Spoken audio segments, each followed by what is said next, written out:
الحمدللہ رب العالمین والصلاة والسلام علی سید المرسلین اما بعد فاعوذ باللہ من الشیطان الرجیم بسم اللہ الرحمن الرحیم۔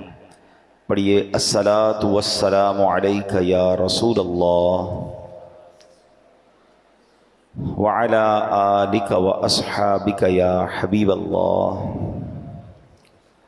الصلاۃ والسلام علیک یا نبی اللہ وعلی آلک واصحابک یا نور اللہ۔ درود پاک پڑھنے کے بے شمار فضائل و برکات۔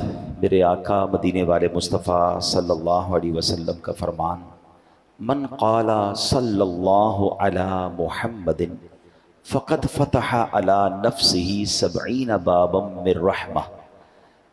نبی پاک فرماتے ہیں جو کہے صلی اللہ علی محمد صلی اللہ علیہ وسلم، اس نے اپنے اوپر رحمت کے 70 دروازے کھول لیے۔ یعنی میں اور آپ چاہتے ہیں کہ ہم پر رحمت کے دروازے کھل جائیں، ایک بار یہ درود پاک پڑھنا ہے، مل کر پڑھ لیں، صلی اللہ علی محمد صلی اللہ علیہ وآلہ وسلم۔ اب آگے نبی پاک فرماتے ہیں وَأُلْقِي مَحَبَّتُهُ فِي قُلُوبِ النَّاسِ فَلَا يَبْغَضُهُ إِلَّا مَنْ فِي قَلْبِهِ نِفَاقٌ۔ ایک تو جیسے یہ درود پاک پڑھیں گے 70 رحمت کے دروازے کھل جاتے ہیں، پھر فرمایا اس کی محبت لوگوں کے دلوں میں ڈال دی جائے گی۔ درود میں پڑھوں نبی پاک پر اور اللہ کی رحمت سے لوگوں کے دلوں میں ہماری محبت ڈال دی جائے گی۔ اور پھر فرمایا اس سے بغض نہ رکھے گا مگر وہ کہ جس کے دل میں نفاق ہوگا۔ یعنی مسلمان صاف دل والے لوگ محبت کرنے لگ جاتے ہیں اس بندے سے جو نبی پاک پر درود پڑھتا ہے، اور خاص طور پہ یہ جو درود پاک کا صیغہ ہے اس کو اپنی روٹین میں شامل رکھیں۔ ایک بار پھر پڑھ لیں، صلی اللہ علی محمد صلی اللہ علیہ وآلہ وسلم۔ انشاءاللہ یہ عادت میں رکھیں تو آپ کو ہر بار درود پڑھنے پر 70 رحمت کے دروازے بھی کھلتے جائیں گے اور لوگوں کے دلوں میں انشاءاللہ محبت ڈال دی جائے گی۔ ایک بار محبت کے ساتھ بآواز بلند درود پاک پڑھ لیں، صلو علی الحبیب صلی اللہ تعالی علی محمد صلی اللہ علیہ وسلم۔ تم تھے خوش جب رب نے ہم کو خیر امت کر دیا، رحمت عالم ہمارے الصلاۃ والسلام، خیر امت کر کے اپنی رحمتوں میں دھر لیا، صدقے تیرے ہیں پیارے الصلاۃ والسلام۔ الحمدللہ عز و جل ہم کچھ قرآن کی باتیں، قرآن کے احکام، قرآن کی آیتوں کو سمجھنے کی کوشش کرتے ہیں۔ آج قرآن مجید فرقان حمید کی سورہ بقرہ کی آیت نمبر 83 پہلے پارے میں ہے، اس کی کچھ باتیں سمجھنے کی کوشش کرتے ہیں۔ اللہ کریم قرآن مجید میں ارشاد فرماتا ہے وَبِالْوَالِدَيْنِ إِحْسَانًا وَذِي الْقُرْبَى وَالْيَتَامَى وَالْمَسَاكِينِ۔ آسان ترجمہ قرآن کنز العرفان۔ اور ماں باپ کے ساتھ بھلائی کرو اور رشتہ داروں اور یتیموں اور مسکینوں کے ساتھ اچھا سلوک کرو۔ پارہ نمبر 1 سورہ بقرہ آیت نمبر 83 کا ایک جز، ایک حصہ ہم نے سنا ہے۔ اب ہم نے والدین کے بارے میں، رشتہ داروں کے بارے میں پچھلے بیانات میں کافی ڈسکس کیا ہے۔ آج ہم پرٹیکولرلی یتیم کے بارے میں جانیں گے۔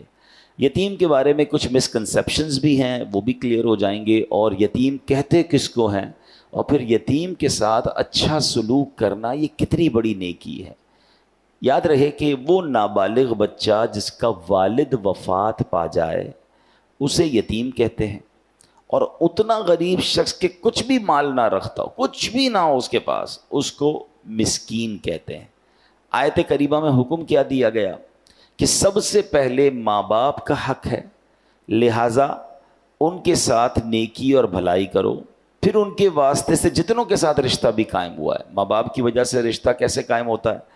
بھائی سے، بہن سے، چچا سے، تایا سے، ماموں سے، خالہ سے، ان سب کے ساتھ نیک سلوک کرنا ہے۔ اور آخر میں فرمایا یتیم اور مسکین خواہ تمہارے رشتہ دار ہوں یا نہ ہوں، ان سب کے ساتھ نیکی اور بھلائی سے پیش آنا ہے۔ یہاں میں ایک اور بڑی خوبصورت بات آپ کو بتاؤں کہ وراثت جو ہے نا، یہ پیسوں کی تو ہوتی ہے، مال کی ہوتی ہے، نبی پاک علیہ الصلوۃ والسلام نے ایک بہت کمال کی بات ارشاد فرمائی، ان الود یتوارث، فرمایا محبت میں بھی وراثت جاری ہوتی ہے۔ ہاں، اس کو لوگ بھول جاتے ہیں۔ یہ کیا ہے؟ یعنی ماں باپ کی طرف سے جو ہمیں وراثت ملتی ہے نا، صرف جائیداد اور مال و دولت کی صورت میں نہیں ملتی، بلکہ وہ محبت جو ماں باپ کے دل میں ہوتی ہے اس کی بھی وراثت جاری ہوتی ہے۔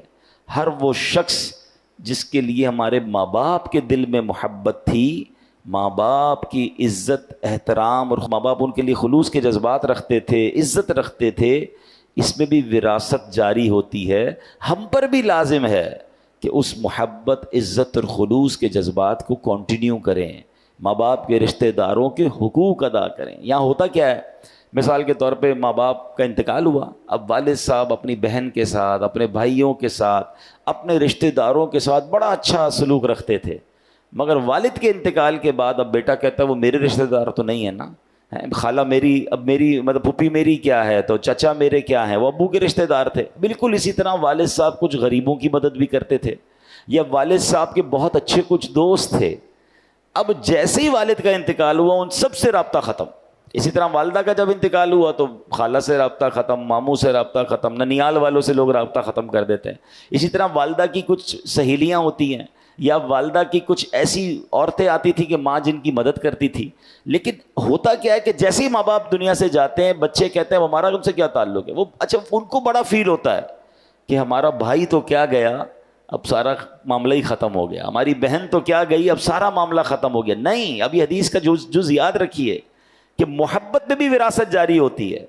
اچھی اولاد وہ ہے کہ جو ماں باپ کے رشتہ داروں کے ساتھ بھی اچھا سلوک کرے، بلکہ وہ جہاں جہاں نیکی کر رہے تھے اس نیکی کو بھی جاری رکھے۔ اس سے فائدہ پتہ ہے کیا ہوتا ہے؟ ماں باپ کی روح راضی ہوتی ہے کہ ہمارے بچوں نے ہمارے دوستوں کا اب بھی خیال رکھا، ہمارے رشتہ داروں کا اب بھی خیال رکھا ہے۔ اور دوسرا فائدہ پتہ ہے کیا ہوتا ہے؟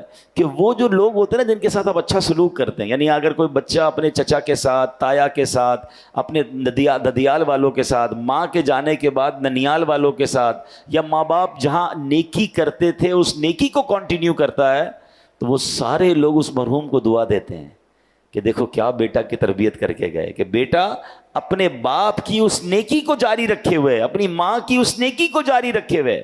اور علماء نے حقوق والدین میں بھی اس کو لکھا کہ ماں باپ کا یہ حق ہے کہ ان کے انتقال کے بعد ان کے رشتہ داروں کے ساتھ اچھا سلوک کیا جائے۔ تو قرآن کی اس آیت میں ہمیں کیا سمجھایا گیا کہ ہمیں رشتہ دار، والدین کے ساتھ تو اچھا سلوک کرنا ہے، مگر رشتہ داروں کے ساتھ بھی اچھا سلوک کرنا ہے۔ یہ تو بات ہو گئی اس حصے کی۔ اب بات کرتے ہیں یتیم کی۔ اچھا، یتیم کے بارے میں ایک مسکنسیپشن یہ ہے کہ بہت سارے لوگ ملتے ہیں کہتے ہیں میں بھی یتیم ہوں، ہیں، اور بہت بڑی عمر کے ہوتے ہیں یا جوان ہوتے ہیں۔ تو یاد رکھیے یتیم صرف نابالغ ہوتا ہے، جب وہ بالغ ہو جائے گا نا اب وہ یتیم نہیں رہا، ورنہ تو شاید یہاں بہت سارے یتیم بیٹھے ہیں، میرے والدین بھی چلے گئے ہیں، تو بھائی اب جس عمر میں یتیم نہیں ہوتا کوئی، اللہ پاک سب کے مرحومین کی مغفرت فرمائے، مگر یتیم کی جو تعریف ہے نا وہ تعریف یہ ہے کہ جب وہ نابالغ ہے اور اس کے والد کا انتقال ہو گیا ہے تو وہ یتیم ہے۔ تو یہ بات بھی آپ کے ذہن میں رہے۔ اب یتیم اور مسکین کی مدد کرنے والا یہ اتنی بڑی نیکی ہے اور اتنا بڑا ثواب ہے، سبحان اللہ۔ نبی پاک علیہ الصلوۃ والسلام فرماتے الساعی علی الارملۃ والمسکین کالمجاہدی فی سبیل اللہ او کالذی یصوم النہار ویقوم اللیل۔ آقا علیہ الصلوۃ والسلام فرماتے ہیں، بخاری کی حدیث ہے، کہ یتیم بچوں اور مسکین کے لیے دوڑ دھوپ کرنے والا، مثلا ان کی مدد کی کوشش کرنے والا، راہ خدا میں لڑنے والا، یا دن کو روزہ رکھنے اور رات بھر عبادت کرنے والے کی طرح ہے۔ اب آپ ذرا غور کیجئے کہ دن کو روزہ رکھنا، رات بھر عبادت کرنا، بلکہ راہ خدا میں جہاد کرنا، اس کے برابر کس کو کہا گیا؟ کہ جو یتیم کی یا مسکین کے لیے کوشش کرتا ہے، کسی کو یتیم مسکین کو کھانا کھلا رہا ہے، ان کی تعلیم کے لیے مدد کر رہا ہے، ان کو کہیں ڈراپ کر رہا ہے، ان کو ریسیو کر رہا ہے، یہ وہ نیکی ہے کہ یہ مجاہد کے برابر ہے، راہ خدا میں لڑنے والے کے برابر ہے۔ حدیث پاک میں آتا ہے جنت میں پہنچ کر وہاں سے واپس دنیا میں آنے کی کوئی خواہش نہیں کرے گا۔ دنیا سے کوئی جنت میں پہنچ جائے اس کو پھر دنیا میں کیوں واپس آنا ہے؟ مگر سبحان اللہ جو راہ خدا میں لڑتے ہوئے شہید ہوا ہوگا نا، وہ جنت میں پہنچ کر بھی خواہش کرے گا کہ کاش پھر دنیا میں جاؤں، پھر راہ خدا میں لڑوں اور پھر شہادت کا مرتبہ پاؤں۔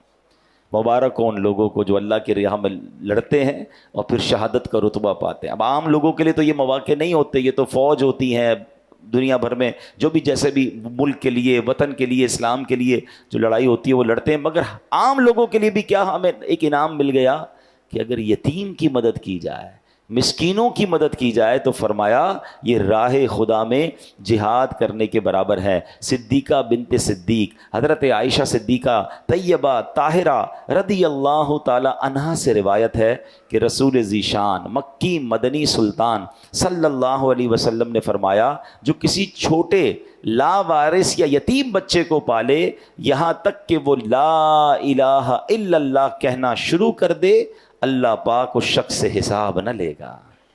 تو مبارک انہیں جو اس طرح لاوارث اور مسکین بچوں کی کفالت کرتے ہیں اور اس حد تک انہیں پالتے ہیں کہ وہ مدرسے چلے جائیں، وہ دین سیکھ جائیں، وہ اللہ رسول کا نام لینے والے بن جائیں، پیروں پہ کھڑے ہو جائیں، تو پھر انشاءاللہ یہ اس کے لیے مغفرت کا سبب بن جاتا ہے۔ ایک اور جگہ نبی پاک علیہ الصلوۃ والسلام فرماتے ہیں، اللہ اکبر، انا وکافل الیتیم فی الجنت کہاتین، آقا فرماتے ہیں میں اور یتیم کی کفالت کرنے والا جنت میں یوں ہوں گے، اور یہ کہہ کر نبی پاک نے شہادت کی انگلی اور اپنی بیچ والی انگلی کو ملایا، فرمایا ایسے جنت میں ساتھ ہوں گے جیسے میں اور وہ جو یتیم کی کفالت کرنے والا ہے۔ ایک جگہ فرمایا خیر بیت فی المسلمین بیت فیہ یتیم یحسن الیہ، یعنی مسلمان گھروں میں سب سے بہترین گھر وہ ہے جس میں یتیم ہو اور اس کے ساتھ نیک سلوک کیا جاتا ہو۔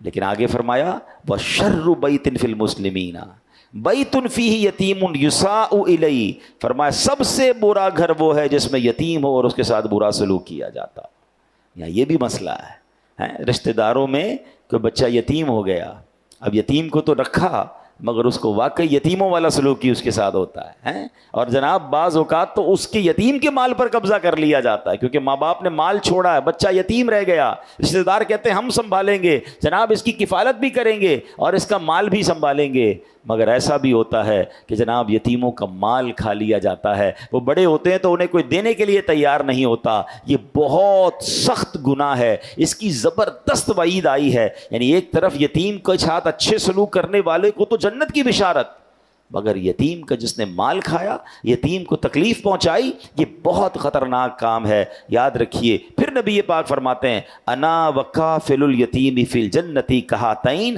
یعنی میں اور یتیم کی کفالت کرنے والا جنت میں یوں ہوں گے، اور پھر نبی پاک نے اپنی دونوں انگلیاں ملا کر بتایا جنت میں آقا کا پڑوس چاہیے تو سمجھ لیں کہ پھر یتیموں کے ساتھ بڑا اچھا سلوک کرنا ہے۔ پیارے آقا علیہ الصلوۃ والسلام، آپ جانتے ہیں یہ کتنی بڑی فضیلت ہے، انبیاء کرام جنت میں کہاں ہوں گے؟ وہ درجہ جسے جنت عدن کہا جاتا ہے، اور ہمارے آقا اور دیگر انبیاء علیہ الصلوۃ والسلام اسی درجے میں جلوہ فرما ہوں گے۔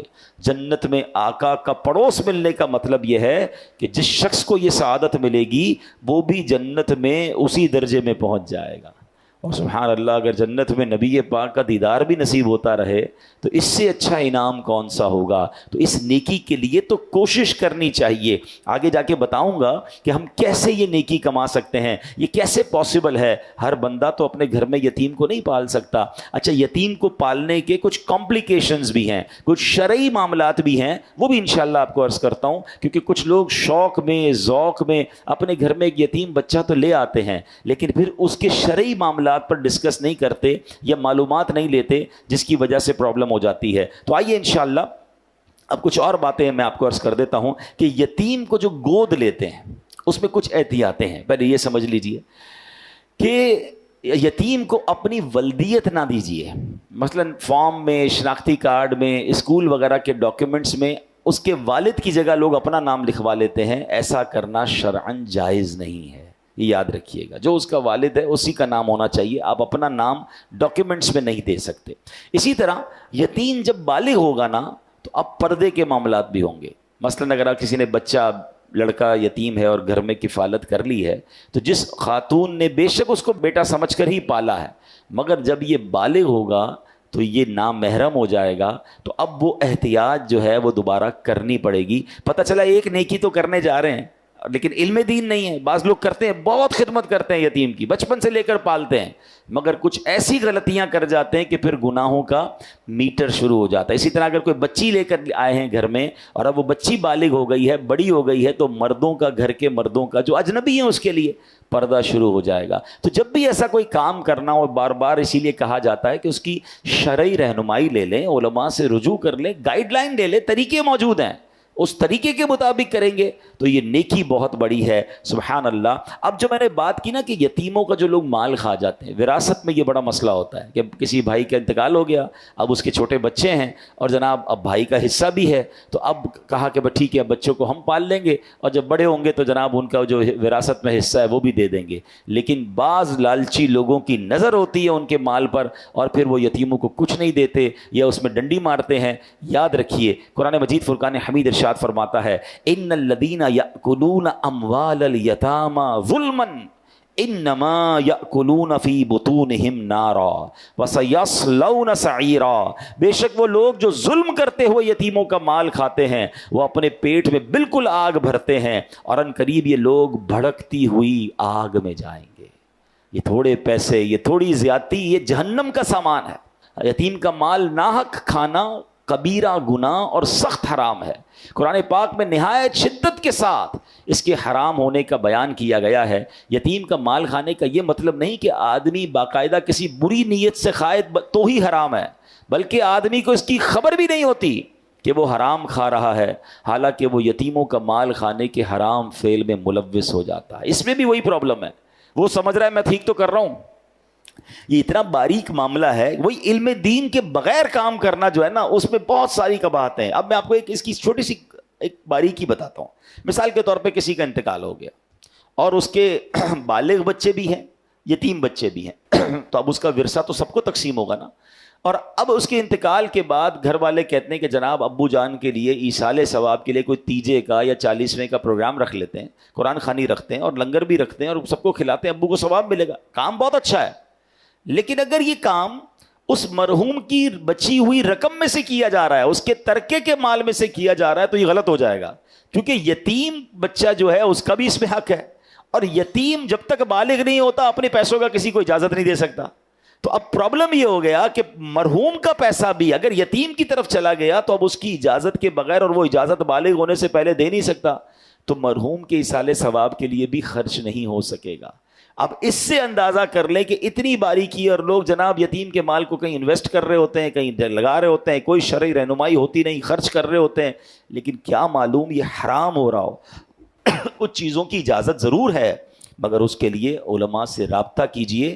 اگر آپ کسی یتیم کی کفالت کر رہے ہیں یا اس یتیم کا سرمایہ آپ کے پاس آ گیا ہے, اس کی وراثت کا حساب کتاب آپ کے پاس آیا ہے, تو اب آپ الرٹ ہو جائیے کہ 1 روپیہ بھی غلط نہیں کرنا ہے. کہیں قرآن میں جو فرمایا کہ وہ بھڑکتی ہوئی آگ میں جائیں گے, ان بد نصیبوں میں میں شامل نہ ہو جاؤں. تفسیر قرآن نور العرفان میں کیا ہے, جب میت کے یتیم وارث ہوں تو مال مشترک میں اس کی فاتحہ تیجا وغیرہ حرام ہے کہ اس میں یتیم کا حق شامل ہے, بلکہ پہلے تقسیم کرو پھر کوئی بالغ وارث اپنے حصے سے یہ سارے کام کرے, ورنہ جو بھی کھائے گا دوزخ کی آگ کھائے گا, قیامت میں اس کے منہ سے دھواں نکلے گا.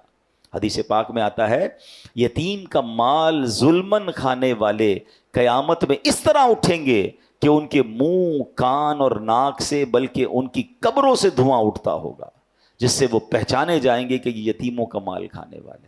یتیم کا اگر خاندان میں, ہماری فیملی میں کوئی یتیم ہے نا, اور اس کا مال کسی طرح آپ کو پتہ چل گیا کہ یہ ہم نے ٹیک کیئر کرنا ہے, بی اویئر, علماء سے رابطہ کریں, 1 روپے کا پراپر حساب رکھیں. نیکی بڑی ہے مگر یہاں زیادتیاں ہو رہی ہیں. آپ کے سامنے بھی ہوگا ایسے واقعات, بہنوں کا حق نہیں دیتے ورثے میں اور یتیم کا مال کھا جاتے ہیں. یتیم کو بیچارے کو پتہ بھی تو نہیں ہوتا نا کہ میرے پاس کتنے پیسے ہیں, وہ تو چھوٹا تھا, اس کے والد صاحب چلے گئے, اب رشتہ داروں کی نظریں ہوتی ہیں کہ جناب اس کا ہم سنبھالیں گے اور اس کا مال بھی ہم ہتھیا لیں گے.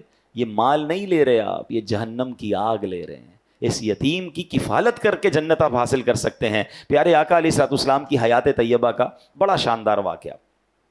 مکہ مکرمہ میں ایک یتیم بچہ تھا, اس کی امت کے فرعون, یعنی اس امت کا جو فرعون تھا وہ کون تھا؟ ابو جہل تھا. اس ابو جہل نے اس یتیم بچے کی پرورش اپنے ذمے لے لی, سارا مال بھی جو اس بچے کو وراثت میں ملا تھا وہ بھی اپنے قبضے میں کر لیا.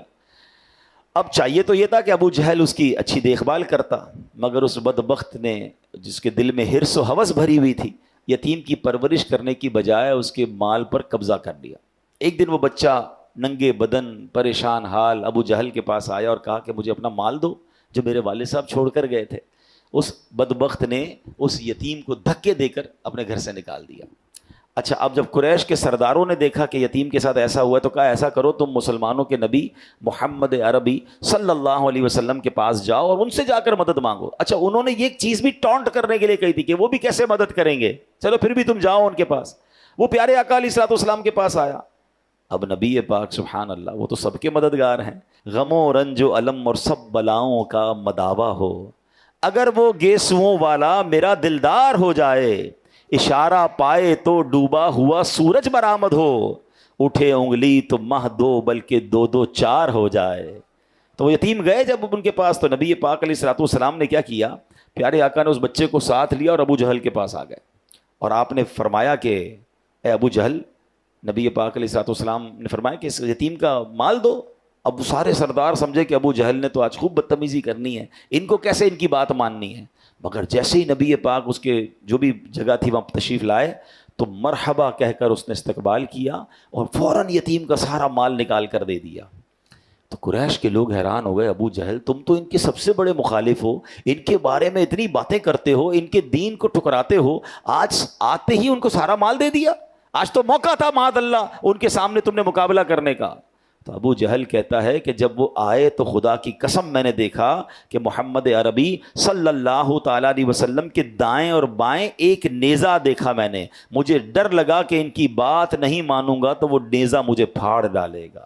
یہ معجزہ رسول اللہ صلی اللہ علیہ وسلم ہے کہ اس کو عذاب الہی نظر آنے لگ گیا تھا، وہ ڈر گیا، اور نبی پاک کی ایک ایسی ہیبت اس کے دل پر طاری ہوئی کہ اس نے یتیم کو جو ہے وہ مال لوٹا دیا۔ تو اے میرے پیارے اسلامی بھائیوں، یہ بہت بڑی نیکی ہے، ہم سب کو اپنے مال میں کچھ نہ کچھ حصہ، تھوڑا بہت بھی پارٹ جو ہے وہ یتیموں کے لیے رکھنا چاہیے۔ یعنی وہ بندہ کہتا ہے نا یار، الگ الگ جگہوں پر انویسٹمنٹ ہونی چاہیے، الگ الگ کاروبار ہونے چاہیے۔ Do not put your all eggs in one basket. انگریزی کا مقولہ کیا ہے کہ سارے انڈے ایک باسکٹ میں مت ڈالو، وہی باسکٹ گر گئی تو سارے ہی انڈے ٹوٹ جائیں گے۔ تو کاروبار میں بھی لوگ مختلف جگہوں پر کام کرتے ہیں کہ ایک کاروبار میں مندہ ہو تو کہیں اور سے پیسے آ جائیں، تھوڑی بہت ہی انویسٹمنٹ لوگ کر رہے ہوتے ہیں۔ یہ دنیا کے لیے تو دماغ چلتا ہے، اللہ کرے میرا نیکیوں کے لیے بھی ایسا ذہن بن جائے کہ تھوڑے پیسے میں کبھی مسجد میں لگا دوں، تھوڑے پیسے کسی مدرسے میں دوں تاکہ قرآن پڑھنے والوں کا ثواب بھی ملے۔ اچھا جناب، میں کسی غریب کی مدد کر دوں، وہ اپنے بچوں کو کھلائے، اس کا مجھے ثواب ملے۔ کسی کو قرضہ دوں تو قرضے کا ثواب بھی مجھے ملے۔ اچھا جناب، اب اور کون سی نیکی ہے؟ تو کسی یتیم کی کفالت کر لوں تاکہ یتیموں کے گھر میں بھی ہونے والی نیکی کا ثواب مجھے ملے۔ اگر ہم سوچتے جائیں، اللہ نے جس کو نوازا ہے، تھوڑا پانی کے صدقے کا کام کر دوں کہ جب تک کنواں چلتا رہے گا، جب تک پانی لوگ پیتے رہیں گے، ادھر سے مجھے ثواب مل جائے، تو یہ جتنی نیکیاں ہیں صدقہ، کبھی درخت لگا دوں تو درخت لگتے رہیں گے، اس کا مجھے ثواب، سایہ ملتا رہے گا، مجھے اس کا ثواب ملے۔ اگر جس کا یہ ذہن بن جائے نا کہ جناب مجھے، اور پھر ماشاءاللہ اگر دعوت اسلامی کے ساتھ آپ کنٹریبیوٹ کرتے ہیں اور آپ یہ سوچیں کہ دعوت اسلامی تو پوری دنیا میں نیکی کے کام کر رہی ہے، تو جس طرح لوگ کہتے ہیں نا یار دنیا بھر میں فیکٹریاں ہونی چاہیے، ایکسپورٹ امپورٹ کا کام ہونا چاہیے، پاکستان کے ساتھ ساتھ دنیا کے کئی ملکوں سے مال آنا چاہیے، اللہ کرے یہ ذہن بن جائے کہ میرا ثواب بھی دنیا بھر میں پھیل جائے۔ جب پتہ چلے کہ دعوت اسلامی برطانیہ میں، افریقہ میں، یہ جناب دنیا کے کئی ملکوں میں کام کر رہی ہے، تو آپ بھی رابطہ کر سکتے ہیں کہ جناب اس میں بھی تھوڑا میرا حصہ ملائیں۔ اب جیسے آج کل غزہ کے مسلمانوں کی مدد ہو رہی ہے، فلسطین کے مسلمانوں کی مدد ہو رہی ہے، وہاں کتنی بڑی تعداد میں یتیم بچے ہو گئے ہیں، الحمدللہ ہم کوشش کر رہے ہیں کہ کسی طرح میں ایکسس ملے تو ہم غزہ کے اندر بھی انشاءاللہ یتیم خانہ بنائیں۔ مگر کہنے کا مقصد یہ ہے کہ ہمیں خاص طور پر آج جو میں نے بیان کیا ہے کہ یتیموں کی کفالت، سب سے پہلے تو یہ سوچ لیجئے کہ اگر آپ کی فیملی میں، آپ کے رشتہ داروں میں کوئی یتیم ہے، اس سے اچھا سلوک کرنا ہے، اس کا حق نہیں دبانا ہے، بلکہ اس کا حق دلانے میں اپنا اگر آپ کردار ادا کر سکتے ہیں تو کردار ادا کیجئے۔ پہلی آپ نے سبحان اللہ حدیث بھی سنی تھی، قرآن پاک کی آیت بھی سنی کہ وہ راہ خدا میں جہاد کرنے والے کے برابر ہے جو کسی یتیم کے لیے مدد کرنے کی کوشش کرتا ہے۔ تو آپ یہ کام کیجئے۔ دوسرے نمبر پر آپ ایک یہ کیجئے کہ یتیم کی کفالت اپنے ذمے لے لیجئے۔ اپنے گھر میں اگر یتیم پالنا ہے بڑی اچھی نیکی ہے، مگر اس کے شرعی کانسیکوینسز، شرعی تقاضے پورے کرنے ہوں گے۔ اور اگر آپ اپنے گھر میں نہیں پال سکتے تو آس پاس رشتہ داروں میں، پڑوسیوں میں، محلے میں کئی یتیم بیوائیں ہوتی ہیں جن کے بچے ہوتے ہیں، بچے یتیم ہوتے ہیں، تو آپ ان کی کوئی ماہانہ مدد شروع کر دیں تو یہ آپ سمجھ لیں یتیم کی کفالت کرنا آپ نے شروع کر دیا، یہ بڑی نیکی ہے۔ حدیث پاک میں آتا ہے جو یتیم کو کھانے پینے میں ساتھ ملائے اللہ پاک ضرور اس کے لیے جنت واجب فرما دیتا ہے۔ تو مہینے میں ایک دعوت کر لیں کہ آپ کو لگتا ہے یار فلاں رشتہ دار ہیں یا فلاں پڑوسی ہیں یا فلاں کوئی غریب خاندان ہے، یتیم بچے ہیں، ان بچوں کو مہینے میں ایک دن بلایا، جیسا اپنے بچوں کو کھلایا ایسا ان کو بھی ساتھ بٹھا کر کھلا دیا، اس نیت سے کہ انشاءاللہ جنت کی دعوت ملے گی۔ تو بات وہی ہے کہ نیکی کمانے کا سلیقہ ہو جائے۔ اب ایک اور بات یاد رکھیے گا، یتیم کے سر پر ہاتھ پھیرنا، یعنی یتیم کی خدمت کرنا تو اور بات ہے، سر پر ہاتھ پھیرنے کی سبحان اللہ فضیلت یہ ہے کہ نبی پاک نے فرمایا جس نے پیار سے یتیم کے سر پر ہاتھ رکھا، وہ بال جن پر اس کا ہاتھ گزرا، ہر بال کے بدلے میں اس کے لیے ایک نیکی لکھی جائے گی، ہر بال کے بدلے میں گناہ مٹایا جائے گا، ہر بال کے بدلے میں ایک درجہ بلند کیا جائے گا۔ تو اللہ کی رضا کے لیے، اچھا یہ بھی کیوں، جب آپ سر پہ ہاتھ پھیرتے ہیں تو شفقت ہے نا، اس کو فیل ہوتا ہے، اس کو اچھا لگتا ہے کوئی ہے جو میری جو ہے وہ مدد کرنے والا ہے۔ اچھا اس میں بھی بڑی پیاری علماء نے تقسیم بتائی ہے، اور یہ حدیث پاک میں ہے کہ لڑکا یتیم ہونا تو ہاتھ کیسے پھیرنا ہے، پیچھے، سر کے پیچھے سے ہاتھ آگے لانا ہے، اور جس کا والد ہے دنیا میں، ویسے ہی ہمارے کسی دوست کا بیٹا ہے اور شفقت کے لیے آپ سر پہ ہاتھ پھیر رہے ہیں تو آگے سے پیچھے بالوں کی طرف لے جانا ہے۔ تو یہ بھی طریقہ حدیثوں میں بیان ہوا۔ تو بہرحال میرے پیارے اسلامی بھائیوں، جب سر پر ہاتھ پھیرنے میں اتنا ثواب ہے کہ ہر بال کے بدلے نیکی ہے، تو یتیم کو کپڑے دلانا، یتیم کو کھانا کھلانا، یتیم کی تعلیم کا انتظام کرنا، دیکھیں وہ بن باپ کا بچہ ہے، آپ اس کے ساتھ اچھا کریں گے، آپ کے اپنے بچوں کے ساتھ اچھا ہونا شروع ہو جائے گا۔ تو آخر میں میری گزارش یہی ہے کہ مثال کے طور پہ کوئی میرا بھائی ایسا بیٹھا ہے، آپ کے 3 بچے ہیں، آپ کے 4 بچے ہیں، آپ کے 5 بچے ہیں، اللہ آپ کو برکت دے آپ کے بچوں میں، تو کیا ایسا نہیں ہو سکتا کہ میں یہ بھی پلان کروں کہ یار کم از کم 2 یتیم بچے بھی میں پالوں گا؟ 4 بچے بھی تو پال رہا ہوں نا، وہ 2 بھی انشاءاللہ میری ذمہ داری ہوں گے، وہ پلتے رہیں گے، وہ خوش ہوتے رہیں گے، ان کی برکت سے اللہ میرے بچوں کی خیر فرما دے گا۔ تو اول تو آپ خود سے کیجیے۔ اگین میں یہی کہہ رہا ہوں کہ اپنے خاندان میں سب سے پہلے دیکھیں، ہماری سب سے پہلی ذمہ داری اپنا ہی خاندان ہے۔ ہو سکتا ہے ہمارے ہی خاندان میں یتیم بچے ہوں اور ہماری نظروں میں نہ ہوں، تھوڑا سا توجہ دیں گے۔ میں نے تعریف بیان کر دی کہ جس کے والد کا انتقال ہو گیا ہو اور وہ نابالغ ہو تو وہ یتیم ہے، اس کی کفالت کر کے جنت کا سامان کیجئے، ہو سکے تو اس کی ساری ذمہ داری اپنے اوپر لے لیجئے، اس کی تعلیم کی، اس کے لباس کی، اس کی میڈیکل کی، اور اس کو بڑا کیجئے۔ آپ دیکھیں قدم قدم پر انشاءاللہ روزانہ نیکیاں ملنا شروع ہو جائیں گی۔ اور آپ کو لگتا ہے یار میں پرسنلی یہ نہیں کر سکوں گا، میرے لیے ڈھونڈنا مشکل ہے، تو پھر دعوت اسلامی میں الحمدللہ ایک پورا نظام ہے، اور آپ کو میں خوشخبری دے رہا ہوں کہ الحمدللہ کراچی میں پہلا یتیم خانہ، یہ آپ جب دیکھیں گے کبھی گزر ہو آپ کا ناگن چورنگی کے پاس نیو کراچی پہ، تو آپ دیکھیے گا +7 کی اسٹیٹ آف آرٹ بلڈنگ اب کمپلیشن کے مرحلے میں ہے، اور انشاءاللہ آپ یتیم خانہ، ہم نے یہ بھی سوچا تھا جب یہ بنانے لگے تھے کہ نارمل مدرسے کی طرح کا بنا لیں، ہم نے کئی یتیم خانوں کا وزٹ کیا، پھر ہمیں اندازہ ہوا کہ پاکستان میں کئی یتیم خانے واقعی یتیم خانے بنا دیے انہوں نے، اتنا برا حال ہے۔ میں سب کا نہیں کہتا، کچھ واقعی بہت اچھے ہیں، لیکن انشاءاللہ ہم نے ایک ایسا پلان کیا کہ ہم ایسا یتیم خانہ بنائیں کہ عام بچے تمنا کریں کہ ہمیں وہاں پر رہنا ہے، کیونکہ یہ ہمارے بچے ہوں گے، ان کی رہائش، ان کا کھانا پینا، ان کی میڈیکل، بلکہ ان کو دیکھیں نا، اگر بچہ عید کی چھٹیوں پہ اپنے ماں باپ کے پاس جاتا ہے، یہ کہاں جائیں گے؟ تو ان بچوں کو کہیں اسلامک ٹور پر بھی لے جانا، یا پاکستان ٹور پہ لے جانا، مزارات اولیاء کا ٹور کرانا، وہ بھی ہماری ذمہ داری ہوگی۔ تو ایک شاندار مدنی ہوم زیر تعمیر ہے، اور انشاءاللہ مجھے بہت امید ہے کہ اینڈ آف 2025 یا جنوری 2026 کے قریب اس کی اوپننگ ہوگی۔ جب آپ دیکھیں گے تو اگر آپ یتیموں کی کفالت خود کریں، دوبارہ میں کہتا ہوں آپ خود کریں، نہیں کر سکتے اور آپ چاہتے ہیں کہ ہم یہ ذمہ داری لیں، تو آپ دعوت اسلامی کے ساتھ تعاون کر سکتے ہیں،